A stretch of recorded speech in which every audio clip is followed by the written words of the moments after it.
you've seen, I mean, not to start with a quarterback question, but you have a good vantage point, right, with these two guys. Have you seen them kind of grow throughout this camp? And they hope to make each other better, what the coaches said. Do you think that's happened? Yeah, for sure. I mean, like I always say, competition brings out the best in people. So I think for them, just knowing that they're kind of competing against each other just kind of makes them, in a sense, want to do better. I mean, as a team, we kind of just, it's part of the game. Everybody's kind of in competition with everybody.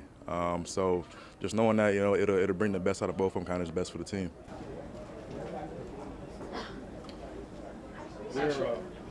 Ashton, how do you feel like you've grown as a receiver? I mean, personally, just staying consistent year in, year out. I mean, it's year 7, so, just you kind of figure out a routine for yourself as the years go on. I think for me, just kind of knowing my role in this offense and on this team just kind of helps me, as a sense, in helping this whole entire organization. Is your physicality kind of a strength for you in the route running?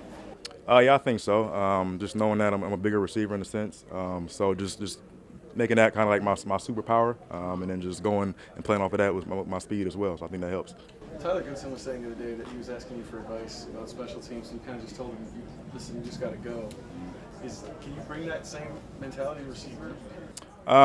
Yes and no. I mean, you got to know when to do it, because as a receiver, with certain coverages it may take, not full speed, but a controlled type of speed. And just knowing that you're reading the defense at the same time. And you and the QB got to be on the same page. So I think for us as receivers, it's kind of different mode to it. But on special teams, it's kind of, it's always higher for kind of go. In addition to telling Tyler, you just got to go, is there any advice you give to just some of these other young guys that kind of see that their path to make a team is through special teams and are fighting that battle? Just when you think back to when you were in their shoes, like what kind of advice do you offer those guys? Just sticking to it, knowing that everybody pretty much goes through that special teams phase, trying to figure out their role in the team. A lot of guys kind of ask, what I got to do to get on the field. I say, teams help you stick.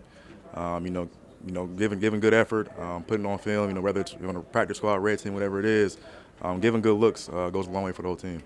You mentioned the special teams phase, but you've carved out like an all-pro career at it. How have you, coming into the league, you probably have big aspirations of being like a star receiver and everything, but you really made your niche in special teams being one of the best ones in the league. How did you find yourself kind of leading into that? Just like I said, just doing what you can for the team. Understanding my role, and I'm gonna give high effort whatever it is I'm doing. For this team, they need me to be good at special teams. So for me, it was shaping into that mold and being the best player I could be in that role. And just on the offensive side of things, just staying consistent as well there. And once you be able to do that, you kind of balance both sides of it, and just kind of go from there. Kind of a Goodson, similar situation. Mason said Goodson had very little special teams prowess when he came in, and he helped, you helped, and now he's like a core guy. How have you seen him grow these last 2 years? No, Goody's been great. Great teammate to be around. Great person to be around. He goes on the football field. He's head down, goes to work. Doesn't really say much, but he's always out. He's out there. He's gonna make a play. I think that's why he sticks so well on his team, because he's just high effort. Just doing what he does for this team. With all those kicking the stigma shirts around, what's your standpoint as an athlete on this I think it's big. Knowing that mental health is something that everybody kind of goes through. Whether it's big or small. Knowing we're all in this together. Knowing that just the biggest thing is if you're not okay, it's okay not to be okay. Just speaking up for what it is that's right in our mental health. I think is big for everybody.